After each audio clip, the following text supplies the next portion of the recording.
Hello friend, ज्योति learning blog में आपका स्वागत है। तो यहाँ पे एक पैंट की कटिंग कर रहे हैं। तो सबसे पहले हमें इनर की कटिंग करनी होती है। तो इनर को हमने फैला लिया है और डबल लेयर में एक साथ दोनों फ्रंट भी और बैक भी एक साथ ही निकाल लेंगे। तो उसको हमें सेट कर लेना है अच्छे से। तो हमने ये सेट करने के लिए अच्छे से सेट कर लिया है। और बैक पल्ला हमारा थोड़ा ऊँचा कटता है, मतलब बड़ा कटता है, और फ्रंट जो है वो थोड़ा छोटा कटता है। अब यहाँ हम किनारी की तरफ से पहले किनारी को एक तरफ निकाल देंगे। तो यहाँ सीधे वाले स्केल से हम सीधे निशान लगा लेंगे। जितनी किनारी है उसको बिल्कुल स्ट्रेट कर लेंगे। तो उसके बाद हम निशान लगाने स्टार्ट करेंगे। और जितनी भी जिसकी हिप होती है ना फ्रेंड, उसके हिसाब से नाप लगा लेते हैं। तो हिप का चौथाई हिस्सा लेते हैं। तो यहाँ जितनी भी, जैसे किसी की 40 होगी तो 40 को हम 4 से डिवाइड कर देंगे और उतनी हमने यहाँ से हिप ले ली है। अब उसमें आप मार्जिन इंक्लूड कर सकते हो साथ में। और यहाँ हमने 10.5 आसन ले लिया है। तो ये बेल्ट हम ऊपर से अलग से लगाएंगे, इसलिए आसन हमने कम लिया है। और यहाँ हमने 2.5 इंच ले लिया है, क्योंकि थोड़ा सा लूज़ बनेगी ये पैंट और ये बेल बॉटम पैंट बनेगी। तो जितनी मोहरी थी उसको हमने हाफ़ कर दिया है।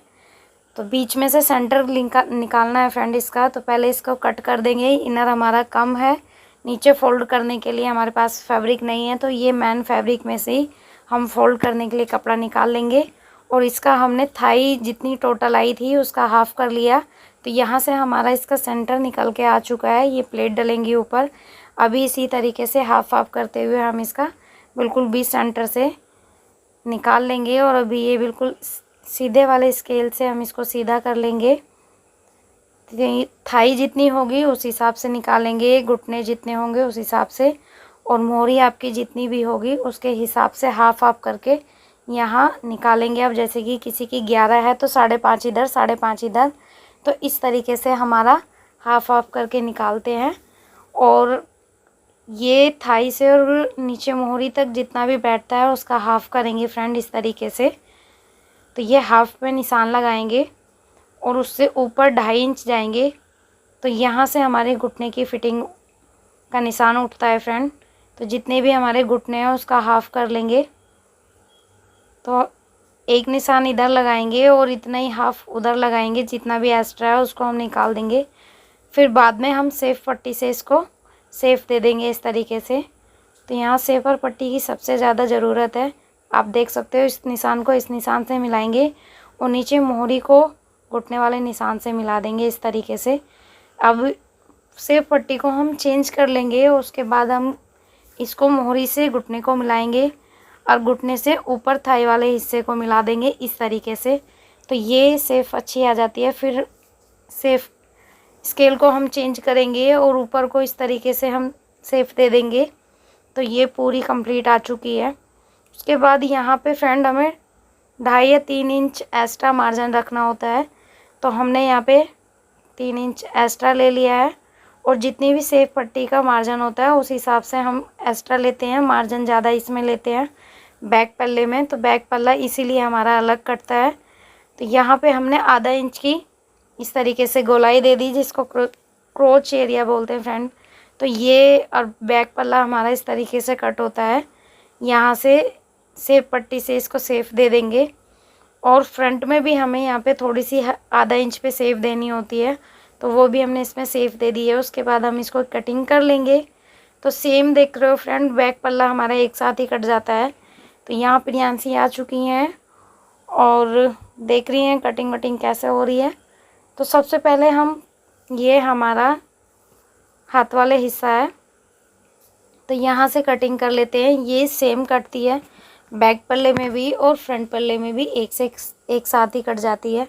तो ये कटिंग करने के बाद यहाँ पे फ्रंट सबसे पहले हम बैक पल्ले की कटिंग करते हैं इस तरीके से। और इसको निकाल देंगे एक्स्ट्रा, ऊपर तक इसी तरीके से जाएंगे कटिंग करते हुए।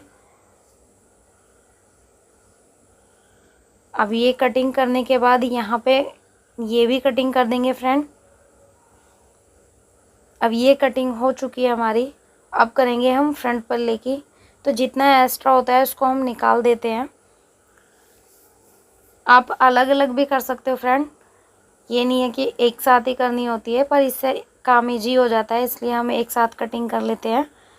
तो ये है हमारी फ्रंट पल्ले की।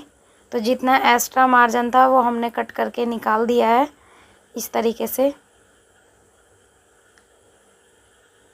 और यहाँ आधा इंच की जो शेप दी है हमने, इसको भी कट कर देंगे। तो ये पूरी कंप्लीट हो चुकी है कटिंग इसकी। अब क्या करेंगे फ्रेंड, यहाँ पे इनर को एक तरफ रखेंगे और मैन फैब्रिक को सेट करके रखेंगे। और यहाँ पे देखिए फ्रेंड, एक ही कुर्ती फिटिंग होनी थी, तो वो फिटिंग के लिए सारी उधेड़ ली है फ्रेंड। अब इसमें क्या था फ्रेंड, ये ना ये नायरा कट में थी और इसमें ना नीचे बॉर्डर दिए हुए थे, तो उसमें उधेड़ने में उसमें टाइम लगता। और इसकी प्लेटें भी, क्योंकि ये फुल साइज़ की थी और जिनका साइज़ था ना वो कम था, तो उसी हिसाब से हमें ये बना के तैयार करनी थी। तो हमने साइड में से पट्टी ना उधेड़ते हुए हमने बीच में से उधेड़ा इसको। कमर की ऊपर से कोटी अलग होती है और नीचे नायरा कट में नीचे अलग होता है, तो हमने बीच में से फैब्रिक उधेड़ लिया, आगे से भी और पीछे से भी। उधेड़ने के बाद जितना एक्स्ट्रा थी ना, ऊपर हमने प्लेट डाल दी, मतलब वैसी वाली प्लेट डाली है जैसी ब्लाउज़ में डालते हैं, और नीचे हमने वैसी प्लेट डाली है। ये आगे पीछे दोनों तरफ इस तरीके से प्लेट डाल के तैयार कर दी है। इस तरीके से आप देख सकते हो, बैक में भी ऐसे ही डाल के इस तरीके से आपका पूरा नहीं उधड़ेगा और बिल्कुल फिटिंग में आ जाएगा। तो ये हमारी तैयार हो चुकी है। और यदि आपको वीडियो पसंद आई हो तो चैनल को सब्सक्राइब करना ना भूलें।